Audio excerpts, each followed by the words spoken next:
आखिर हरियाणा एडीए का जो एग्ज़ाम था वो हो ही गया है आपका 5 जुलाई को। ठीक है, आज ही एग्ज़ाम हुआ है और काफ़ी उतार चढ़ाव के बाद एग्ज़ाम हुआ है। वो क्यों? क्योंकि पहले लॉ को बिल्कुल साइड करके जो है पूरा का पूरा जीएस बेस ये एग्ज़ाम कर दिया था, बट बच्चों के द्वारा पिटीशन फाइल की गई काफ़ी समय के बाद, काफ़ी स्ट्रगल के बाद यहाँ पर हाई कोर्ट के द्वारा ये आपका जो है 50-50 इंक्लूड किया गया कि भाई 50% जो है 100 क्वेश्चन में टोटल थे आपके, 50% आपका लॉ था, 50% आपकी जीएस थी और इसमें आपका जो 1/4 की नेगेटिव मार्किंग थी, ये भी आप ध्यान रखें। तो ये बिल्कुल चीज़ें कि जिस तरीके से कमीशन ने पहले पूरा लॉ हटा के जीएस का पैटर्न रखा, और यहाँ पर भी मैं अगर कहूँगी क्योंकि यहाँ पर जो पेपर रहा जीएस का आपका जैसे रीजनिंग वगैरह, वो एक लॉ स्टूडेंट जो इतने सारा लॉ सब्जेक्ट्स पढ़ता है, आप उसको इस तरीके की रीजनिंग पढ़ा रहे हैं, उसका क्या औचित्य रहता है। ठीक है, ये कमीशन ही जाने आखिर क्यों करा रहा है। इससे अच्छा तो आप लॉ बिल्कुल हटा दो भाई, पूरी तरीके से बच्चे को जीएस पढ़ाओ, फिर उसे ज़रूरत क्या है लॉ फील्ड में जाने की, फिर तो पीसीएस वगैरह यूपीएससी की प्रिपरेशन करेगा। ठीक है, क्योंकि एक लॉ स्टूडेंट्स के लिए बहुत ज़्यादा डीपली जीएस पढ़ना, रीजनिंग पढ़ना नॉर्मल बात नहीं है, क्योंकि लॉ भी अपने आप में कम नहीं है, अनलिमिटेड स्कोप है लॉ का भी। वैसे कम कह देते हैं भाई एक्ट है, तो एक्ट भी अपने आप में छोटे नहीं होते। प्री की प्रिपरेशन, मेंस की प्रिपरेशन, पनिशमेंट याद करनी, केस लॉस याद करने, फैक्ट याद करने, इतना आसान नहीं होता। ऊपर से आप जीएस इतना अगर प्रिसाइज उनको ऊपर कर दोगे तो शायद वो उनका जो अपना मेन फील्ड है ना, उससे भटक जाएंगे वो लोग, जो वास्तव में उनके काम आने वाला है, जैसे वास्तव में उनके पैसा जिस चीज़ पर डिपेंड है। ठीक है, यहाँ पर देखिए पेपर का जो कट ऑफ, सबसे पहले मैं आपको बता दूँ, जो भी कट ऑफ अगर हमारी डिसाइड होती है, कट ऑफ जो डिसाइड होती है मोस्टली 3 चीज़ों पर होती है। फर्स्ट ऑफ ऑल तो जो पेपर का लेवल है वो क्या रहता है भाई, क्योंकि पेपर का लेवल किसी का ईजी रहता है, बट किसी का क्या रहता है, ईजी टू मॉडरेट रहता है, किसी का आपका बिल्कुल मॉडरेट टू टफ, बहुत टफ लेवल का होता है। तो यहाँ पर हम ये नहीं कहेंगे कि क्योंकि बहुत ज़्यादा एक वही बात है कि हर लेवल का एग्ज़ाम था, ईजी भी था, ठीक है, मॉडरेट भी था, टफ भी था, हर लेवल को उन्होंने इस पेपर में जो था शामिल किया। ऐसा नहीं कि पैसिफिक एक ही पोर्शन को उन्होंने शामिल किया, तीनों वेज को इसमें शामिल किया गया। तो सबसे पहले कट ऑफ के लिए पेपर का लेवल चेक किया जाता है। ठीक है, उसके बाद सीट देखी जाती है कि वैकेंसीज कितनी है, और उसके बाद देखा जाता है कि कितने बच्चों ने एग्ज़ाम दिया।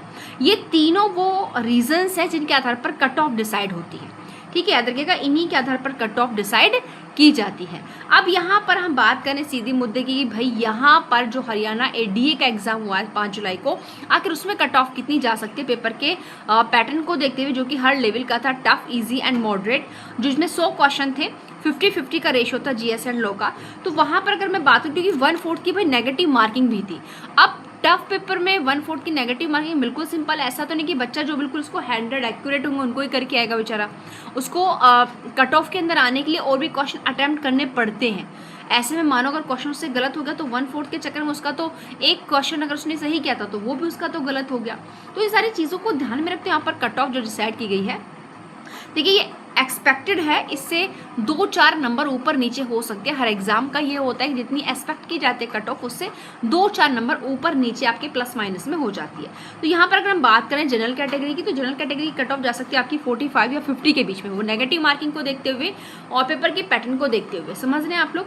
अब यहाँ पर हम ये नहीं कह रहे एक्यूरेट, इनके बीच में भी हो सकती है, इससे ऊपर भी जा सकती है, बट जहाँ तक अगर मैं फाइनली बात करूँ तो 55 से अबव रेयर है कि यहाँ पर चलिए हाई हेस्ट अगर बहुत अच्छा आप स्कोर करके आए हो तो मुझे लग रहा है कि 55 से ऊपर यहाँ आपकी जाएगी, लेकिन फिर भी मैंने एक मिड का रखा है 45 to 50 के बीच में।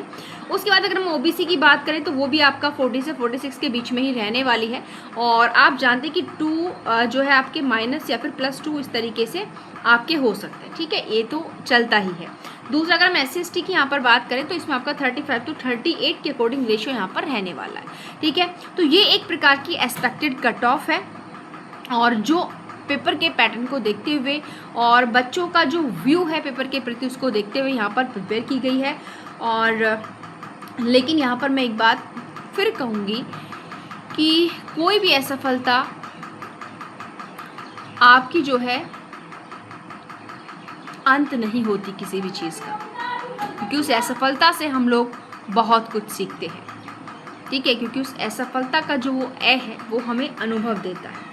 ठीक है, तो इसीलिए अगर आप में से किसी जो भी कैंडिडेट्स की कट ऑफ इन तीनों कैटेगरीज में से इसके अंदर अगर आ रही है तो आप सभी लोगों को बेस्ट ऑफ लक।